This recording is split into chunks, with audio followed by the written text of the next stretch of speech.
2022년 경상북도 경주의 작은 초등학교에 다니던 한 여자아이가 있었습니다. 이수연 당시 겨우 초등학교 2학년이었습니다. 하지만 이 아이의 마음속엔 남들이 쉽게 이해할 수 없는 깊은 슬픔이 자리하고 있었습니다. 7살이던 해 수연이는 아버지를 하늘나라로 떠나보내야 했습니다. 노래방에서 점수 대결하며 웃던 아빠 함께 노래 부르는 걸 좋아하던 아빠였습니다. 유치원생이었던 수연이에겐 너무나 큰 상실이었습니다. 친구들에게 놀림받을까봐 숨겨야 했던 슬픔, 아빠 자랑을 하는 친구들 사이에서 할 말이 없었던 외로움, 점점 흐려져가는 아버지의 기억 앞에서 수연이는 무력했습니다. 하지만 수연이 곁에는 할머니와 할아버지가 있었습니다. 경주와 서울을 오가며 손녀를 위해 장거리 운전을 마다하지 않던 할아버지, 학교에서 속상한 일이 있을 때 가장 먼저 수연이 마음을 알아주던 할머니, 두 분은 수연이의 든든한 버팀목이 되어주셨습니다. 할머니는 고백했습니다. 해달라는 거 다 해주면 끝나는 줄 알았어요. 하지만 방송 현장에서 다른 엄마들을 보면 가슴이 너무 아파요. 내가 아무리 채우려 해도 채울 수 없는 자리가 있어요. 그 말에 수연이는 눈물을 흘렸습니다. 하지만 곧 다짐했습니다. 노래로 할머니, 할아버지께 효도하겠다고, 아버지께 자랑스러운 딸이 되었다는 걸 보여드리겠다고. 2022년 수연이는 KBS 전국 노래자랑 경주시 편에 도전장을 던졌습니다. 어린 나이에 아버지를 잃은 슬픔을 어떻게 달랠 수 있을까 고민하다 내린 결정이었습니다. 아버지가 좋아하던 노래를 부르며 훌륭한 가수로 성장하는 모습을 보여드리고 싶었습니다. 예심을 당당하게 통과한 수연이는 본선 무대에 섰습니다. 나훈아의 고장난 벽시계,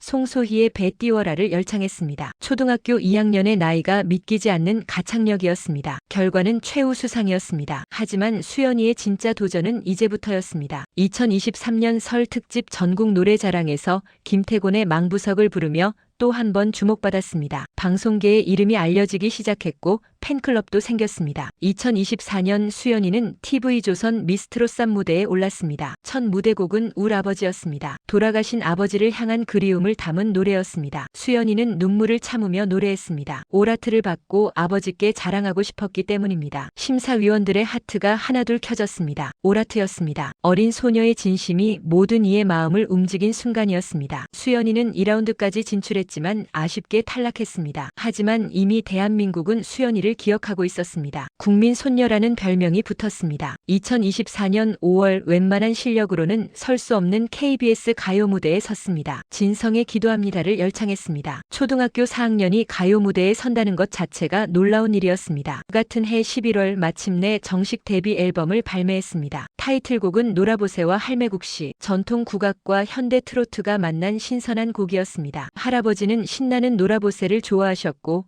할머니는 국악 느낌의 할매국시를 더 좋아하셨습니다. 수연이의 도전은 계속됐습니다. KBS 부르의 명곡 환상의 짝꿍 특집에 출연했습니다. 마지막 무대였습니다. 선곡은 장민호의 내 이름 아시죠였습니다. 아버지를 그리워할 때마다 이 곡을 듣습니다. 아빠가 노래를 듣는다면 오늘도 잘할 수 있다고 응원해 줄 것 같아요. 이만큼 잘 컸다는 걸 보여드리고 싶습니다. 무대가 시작됐습니다. 수연이는 혼신의 힘을 다해 노래했습니다. 7살 때 세상을 떠난 아버지를 향한 절절한 마음이 노래에 녹아들었습니다. 노래 중간 수연이의 눈에서 눈물이 흘러내렸습니다. 하지만 끝까지 감정을 억누르며 노래를 마쳤습니다. 결과는 우승이었습니다. 심사위원 홍자는 말했습니다. 평소 수연이를 보면 씩씩하고 티 없이 맑고 사랑스러운데 이 무대를 보니 속으로는 많이 아팠겠다는 생각이 들었어요. 기특하고 멋져요. 2024년 수연이는 KBS 아침마당 도전 꿈의 무대 신동 특집에서도 대상을 차지했습니다. 할아버지, 할머니와 함께 무대에 올라 진성의 동전 인생을 불렀습니다. 할머니의 안정적인 가창력이 돋보이는 무대였습니다. 수연이가 말했습니다. 끼와 흥은 아빠와 할아버지를 닮았고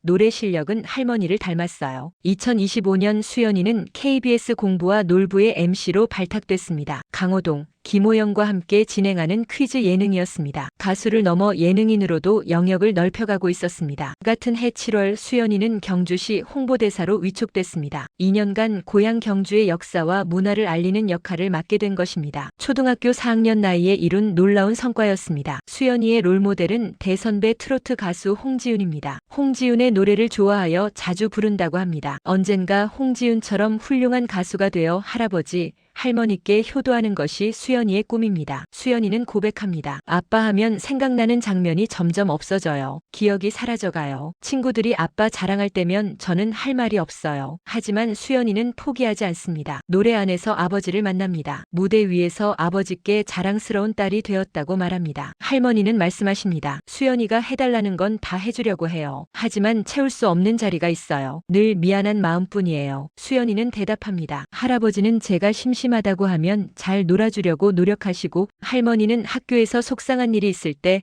제 마음을 가장 잘 아세요. 저는 괜찮아요. 10살 이수연의 노래에는 슬픔이 있습니다. 하지만 동시에 희망이 있습니다. 할머니, 할아버지의 사랑이 있고 아버지를 향한 그리움이 있습니다. 그 모든 감정이 노래가 되어 대한민국을 울립니다. 나이는 숫자에 불과합니다. 진심으로 노래하는 사람 앞에서 나이는 중요하지 않습니다. 10살 이수연이 증명했습니다. 아픔을 딛고 일어서는 용기가 있다면, 사랑하는 사람을 위해 노래할 수 있다면 누구나 무대 위에서 빛날 수 있다는 것을 말입니다.